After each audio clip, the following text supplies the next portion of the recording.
দিনাজপুর শিশু একাডেমিতে বিজয় দিবসের প্রোগ্রামে আওয়ামী দোসর খ্যাত মুক্তিযোদ্ধা মঙ্গোলিয়ার উস্কানিতে জুলাই শহীদের বাবাকে অপমান, জামায়াত নেতাদের ঢুকতে বাধা। দিনাজপুর শহরের শিশু একাডেমিতে জেলা প্রশাসকের আয়োজনে বিজয় দিবসের প্রোগ্রামে চিরিরবন্দর উপজেলার জুলাই শহীদ সুমন পাটোয়ারের বাবাকে প্রকাশ্যে অপমান করে ঘাড় ধাক্কা দিয়ে বের করে দেওয়া হয় বলে অভিযোগ উঠেছে।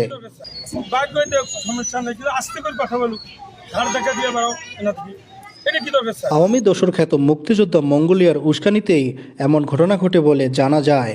এছাড়াও ওই একই প্রোগ্রামে জামায়াত নেতাদের লাঞ্ছিত করা হয় এবং অনুষ্ঠানস্থলে প্রবেশে বাধা দেওয়া হয়। না, মঙ্গোলিয়া একাই তো মুক্তিযোদ্ধা নয়। স্যার, এটা বলেন আপনি, মুক্তিযোদ্ধা কি আমাদের নাই? আমাদেরকে ডাকলেন কেন আর অপমান করেন কেন? তো আজকে আমরা ডিসি সাহেবের নিমন্ত্রণে আমরা মুক্তিযোদ্ধা সংবর্ধনা অনুষ্ঠানে আমরা এসেছিলাম। তো আমাদেরকে এখানে কিছু বিএনপিপন্থী মুক্তিযোদ্ধা, যেমন এখানে মঙ্গোলিয়া ভাই আছেন, আমরা গেলবারও তাদেরকে নিয়ে প্রোগ্রাম করেছিলাম, সেখানে কোনো প্রবলেম হয়নি। কিন্তু এই মঙ্গোলিয়া ভাইরা সিদ্ধান্ত নিয়েছে এবং তারা বলেছে যে বিএনপি এবং আওয়ামী লীগ আমরা একত্রিত হয়ে আমরা জামাত ইসলামীকে আজকে প্রোগ্রামে আমরা ঢুকতে দেব, তাদেরকে আমরা ঢুকতে দেবো না, তাদেরকে আমরা প্রতিহত করব।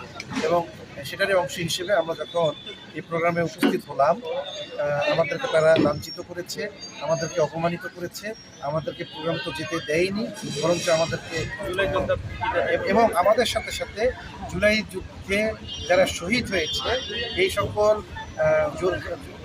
শহীদ পরিবারের যারা সদস্যরা এসেছিলেন তাদেরকে পর্যন্ত তারা লাঞ্ছিত করেছে, অপমানিত করেছে। মুক্তিযোদ্ধারা ঢুকতে দিচ্ছে না, কিন্তু আমাদেরকে ডাকলো, কাজ দিল ভাই, না ঢুকে না, আমাদের উঠে দিল ভাই, বাইর করে দিল এখান থেকে। এই অভিযোগগুলো করার সময় ডিসি ভিডিও করতে বাধা দেয় বলে জানা যায়।